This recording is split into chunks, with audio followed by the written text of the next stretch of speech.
MPC వాళ్ళు అయిపోయిన రావాలంటారు.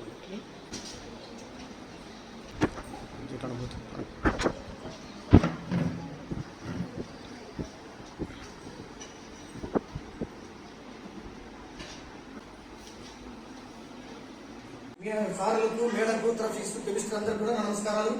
విద్యార్థులందరూ కూడా శుభాకాంక్షలు ఈరోజు.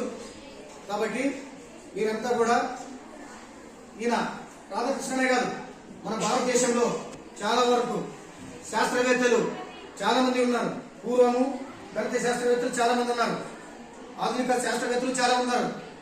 అట్లాంటి వాళ్ళలో మనకు ముఖ్యంగా ఆర్యభట్ట, భాస్కరాచార్యుడు, బ్రహ్మగుప్తుడు అలాంటి వారు వీళ్ళంతా కూడా పూర్వం చాలా వరకు మ్యాథ్స్ లో అప్పట్లోనే చాలా తక్షశిల, నలంద, ఉజ్జయిని విశ్వవిద్యాలయంలో అప్పటికే మంచి మంచివి వీళ్ళు చేసి పెట్టారు గణితంలో. అక్కడికి వచ్చి మన వాళ్ళు ప్రపంచ దేశాలు, కొందరు అరబ్ దేశాలైతేనేమి, వేరే దేశాలైతేనేమి ఇక్కడ వచ్చి చాలా మంది తెలుసుకున్నారు, జ్ఞానం పొందారు భారతదేశంలో.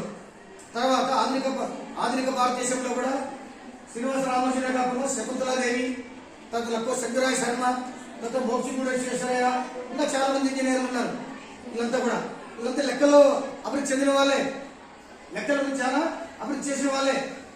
కాబట్టి ఆయన మసూచి సోకి ఆయనకు ఎంత డాక్టర్ ప్రయత్నించినా ఆయన ఇలా బాగా కాలేదు.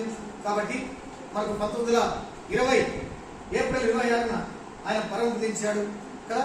కాబట్టి ఈ విధంగా ఆయన లెక్కల విధంగా చేసిన దాంట్లో ఆయన చిన్నప్పుడు చదువుకున్నప్పుడే, 10th చదువుకున్నప్పుడే చెట్టు కింద కూర్చొని పిక్చర్ మాత్రం రాస్తున్నాడు. పిచ్చి కింద గీస్తున్నాడా? లేదు, లెక్కలు వేస్తున్నాడు, చేస్తున్నాడు. ఇప్పుడు కూడా ప్రపంచంలో ఆయన యొక్క లెక్కలను ఇంకా సాధన చేస్తున్నారు. కొన్ని కనుగోలేకపోతున్నారు, గ్యాలరీస్ కనుగోలేకపోతున్నారు, సాధన చేయలేకపోతున్నారు. ఆయన కరెక్ట్ అయిన లెక్కలే కానీ సాధన చేయలేకపోతున్నారు ప్రపంచంలో. వేరే యూనివర్సిటీలు కూడా, ప్రపంచంలో యూనివర్సిటీలు కూడా ఆయన లెక్కల పైన ఇప్పటికీ శోధన జరుగుతుంది, సాధన చేస్తున్నారు. కానీ దాన్ని సాధన చేయలేకపోతున్నారు. కాబట్టి ఇంత గొప్ప మేధావని అప్పట్లోనే జవహర్లాల్ నెహ్రూ కూడా ఆయన గ్రంథంలో కూడా, బయోగ్రఫీలో కూడా ప్రపంచ గొప్ప మేధావులు మన Ramanujan, Indian mathematician, Indian Ramanujan కూడా గొప్ప వ్యక్తి అని చెప్పి అని రాసుకున్నారు. కాబట్టి ఆయనకు అనుగుణంగా తమిళనాడులో పుట్టాడు. కాబట్టి తమిళనాడులో గవర్నమెంట్ కూడా 1960లో వాళ్ళు అప్పటి నుండి రాష్ట్ర సాంకేతిక దినోత్సవంగా ఆయన బర్త్డేని జరుపుకుంటున్నారు. తర్వాత మన దేశంలో మన సార్ చెప్పినట్ల ఆయనకు ఒక తపాలా బిల్లు విడుదల చేశారు. 60 తపాలా బిల్లు విడుదల చేశారు, తపాలా స్టాంపు కదా రామానుజన్. సరే, ఇండియన్ గవర్నమెంట్ విధంగా చేసింది. తర్వాత ఆయనకు మళ్ళా 2012-13లో ఆయన ఎవరు ప్రైమ్ మినిస్టర్ ఉన్నాడు, మన్మోహన్ సింగ్. అప్పటి నుండి ఆయన జన్మదినాన్ని జాతీయ గణిత దినోత్సవంగా మార్చారు, బర్త్డేను. కాబట్టి ఇవన్నీ చేరుకున్నారు. అల్లే కాకుండా ఇంకా ఆధునిక మేధావులు కూడా శకుంతలాదేవి అయితేనేమి, సంజయ్ శర్మ, ఆయన అంధుడు, బుద్ధివాడు, చదువు రాదు, ఆయన కూడా గణిత మేధావైనాడు. గణిత బ్రహ్మాంటారు, ఆయన గణిత బ్రహ్మాంటారు. ఆయన చిన్నప్పుడు కళ్ళు లేవు. వాళ్ళ అక్క చదువుకుంటుంటే పక్కన కూర్చొని చదువుకుంటే ఆయన కూర్చునేవాడు. వాళ్ళ అక్క చదివేది వినేవాడు. లెక్కలు, ఎక్కాలు, ఓటెంట్లు అన్ని విని చదువు అంతా లెక్కలంతా నేర్చుకున్నాడు. అందుకని వచ్చినాయి అన్ని కూడా చేశాడు లక్కో సంజయ్ శర్మ. ఆ విధంగా ఏ లెక్క చెప్పినా కూడా ఆయన కూడా చెప్పేవాడే అన్నిట్లో. కాబట్టి ఆయన కూడా ఆయన చనిపోయిన తర్వాత ఆయనకు కూడా వీళ్ళు డాక్టర్ వెంకటేశ్వర విశ్వవిద్యాలయం డాక్టరేట్ ఇచ్చింది ఆయన కూడా. కాబట్టి ఏ లెక్క చెప్పినా కూడా ఆయన కూడా తక్కువ చెప్పేవాడు. కాబట్టి ఆయన కూడా మంచిగా, సంజయ్ శర్మ కూడా గొప్ప గణిత మేధావి.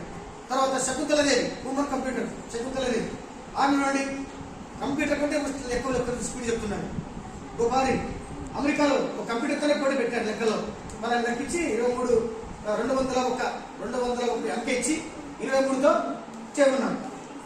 అది చేస్తే వెంటనే ఒక్క అర్ధ నిమిషంలోనే చెప్పేసింది ఆమె.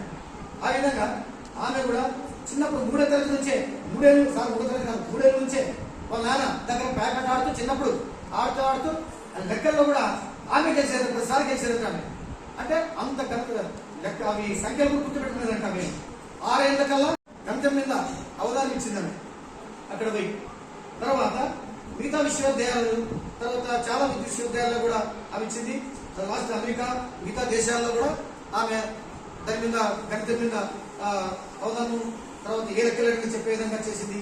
ఒకసారి BBC అంటే లండన్ లేదా బ్రిటన్ ఉంది కదా, ఆ బ్రిటన్ BBC అంటారు, మనకు ఆ తప్పని చెప్పింది, లేదు కట్టుకున్నదే నేను ఆయన నీకు తప్పని చెప్పింది. తర్వాత కొన్నాళ్ళు మళ్ళా చేసి దాంతో చూస్తే ఆమె కరెక్ట్ క్షమాపణ చెప్పింది BBC ఆమెకు, మా ఆమె. కాబట్టి సమితులదేవి. కాబట్టి ఈ విధంగా ఎంతో మంది ఉన్నారు. తర్వాత మోక్షగుండ విశ్వేశ్వరయ్య, ఆయన గొప్ప మేధావి. ఒకసారి ఆయన కూడా మంచి ఇంజనీర్, గ్రేట్ ఇంజనీర్ అప్పట్లోనే కదా, దివాన్గా పనిచేసినాడు ప్రధానమంత్రిగా ఎక్కడ బెంగళూరు సంస్థానంలో. ఆ విధంగా